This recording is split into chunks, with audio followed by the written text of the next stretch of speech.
shortly after Dirt came out. So Nice. they're still playing some songs off of Facelift, which was awesome, and they played White Line, which is it's like right at the end of the album. Yeah, yeah. Going up the steps on a white line, going up the steps on a white line, straight to nowhere, do do do do do.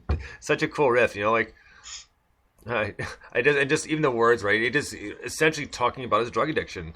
The doctor said he should go into rehab, and said, "Sir, you're gonna be a new man." It says, "Thank you very much," and it just That's it. really really cool, and it's such a shame. And when I found out that Lane Staley had passed away and how they found him, I was like, oh my god, I was like, oh, it's so horrible, right? Because what happened was his girlfriend had died. It was in a bad car accident or what have you, and she had passed away. So, I mean, he was already into heroin. He'd rehabbed a bunch of times. It didn't ever really took, right? And he was doing all right. And then she died, of course, mental state, used as an Yeah. excuse, went into a deeper depression and shooting more and more. And the only reason they knew something was up was because his parents monitored his bank account because they knew about the drugs, the whole thing, right? So they knew how much would go and yada, yada, yada. And then there was no activity for for 2 or 3 days. They're like, okay, well, this is really strange for him.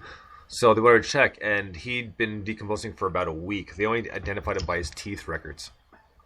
Oh, I didn't know that. That's really bad. Yeah, so yeah, not a cool thing. And I know I've said this before, but just like Johnny Rodden, aka Johnny Lydon, said years ago, if you think being a rock star doing drugs is glamorous, no, it goes you got rocks in your head. Because look at Sid Vicious, because there's nothing glamorous about being a junkie.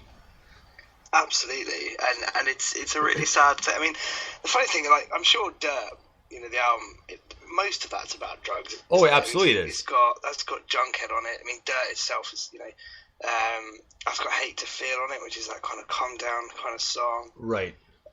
Down in the Hole's on there, isn't it? I Yep. think. Yep. All that Sick Man's on there, and then what's There's I can't remember what the song's called. Yeah, just Wood is the last song on the album, and Dirt. or Yeah. Godsmack.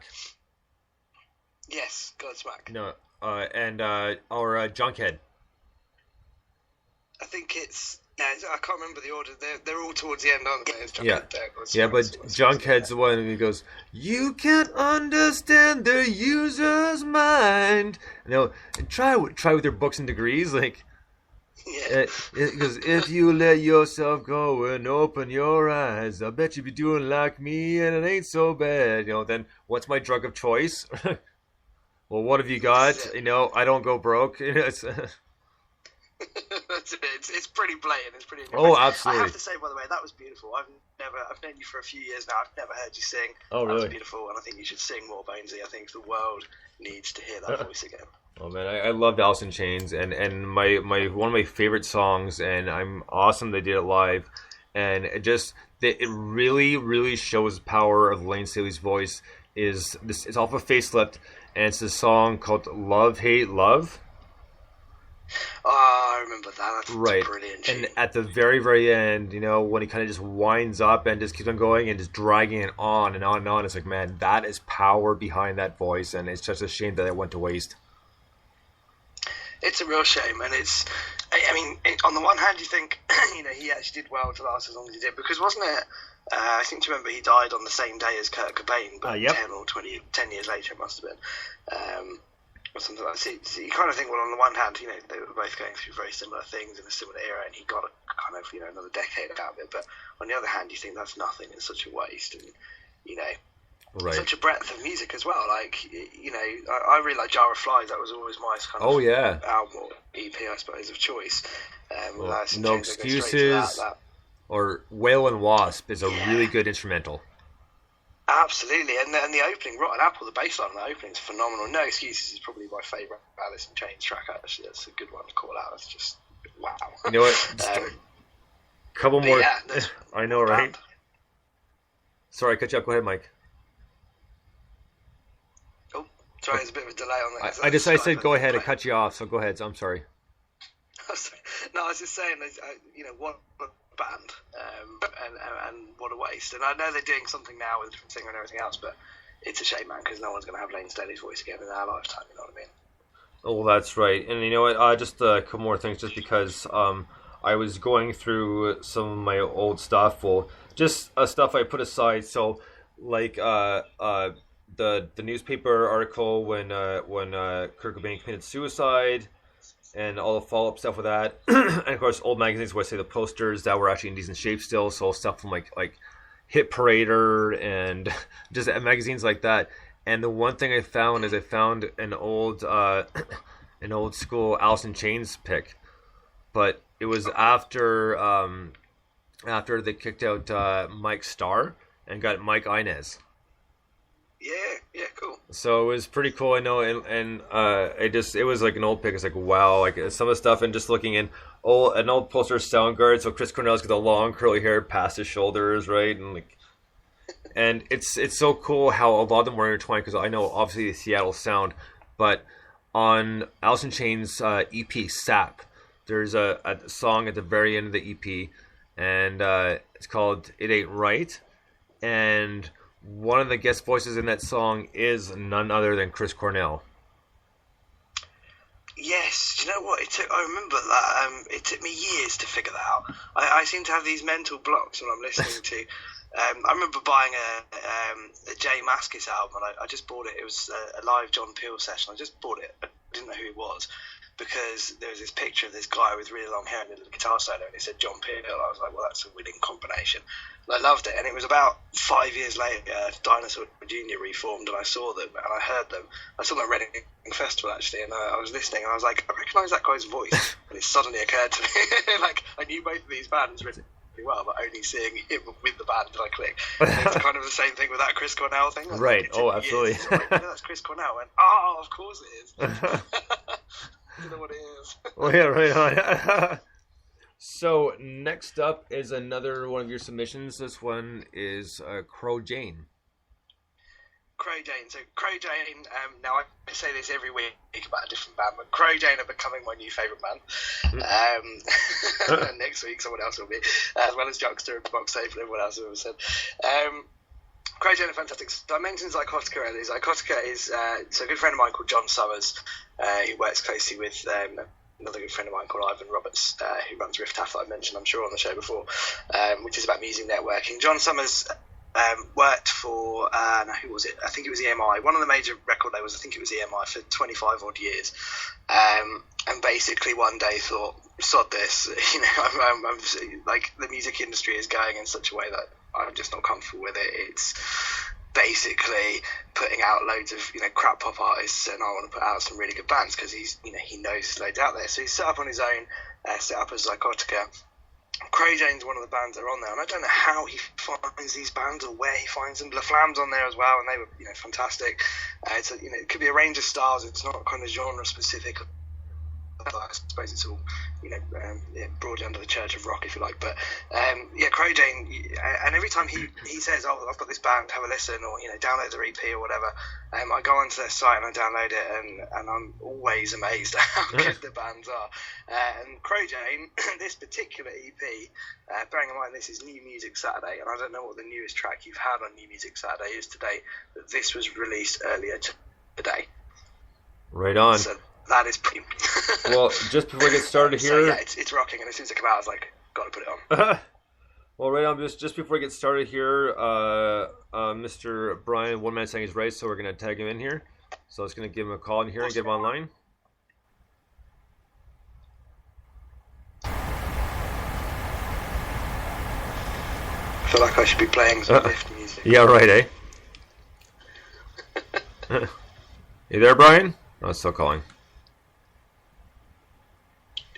Yeah, I know, eh? It's what is it? Intermission on that offspring. Yeah. That's what we should play. Okay, well, I'll tell you what. When we get going here with Crow Jane, and this is the song Hurricane. Brian?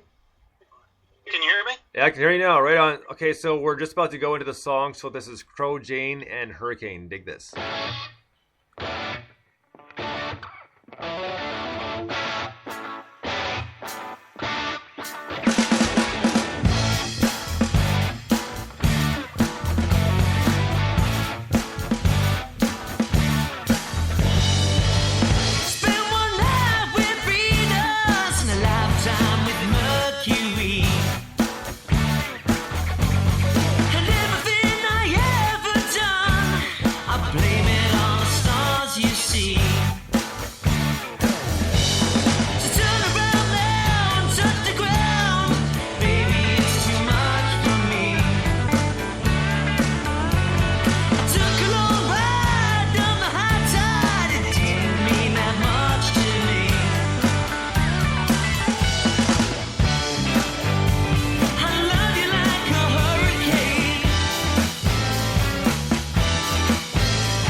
Jane with Hurricane, that was a pretty intense tune. Like, I really like that. Just at the end, it was just really like, yes.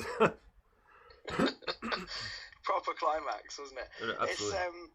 I mean, you get a feeling now. Hopefully, over the few years probably I've known you, and the few months that I've kind of been doing this sort of stuff with you, the kind of music I really like, and I think that's the kind of band that I wish I was in.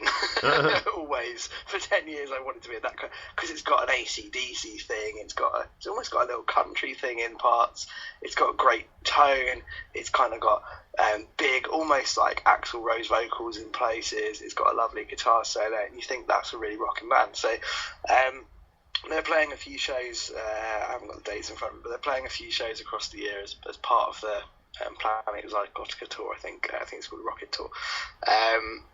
And I'm definitely going to go to at least one, because they are going to be amazing live. And if they're listening, 1 in 5 would like to play a gig with you.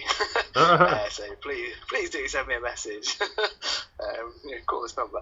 But yeah, no, seriously, just class. And like I say, released today, brand new for New Music Saturday, in keeping with the name. So all good. Yeah, it was a pretty good tune. I was really enjoying all the guitar work on it. Wow, I mean, if you listen to all the little riffs, I mean, it was really cool. They did a lot of stuff where you would think it would just be, you'd just be playing a normal chord or something, and bam, you would just rip right into something really quick, and you're like, hey, what was that? That was really awesome. So yeah, it was really good work. I was enjoying it, and I look forward to hearing some more from those guys, because that was pretty impressive. Right on. So next up is another submission by Mike. This one's Harper. Go ahead, Mike.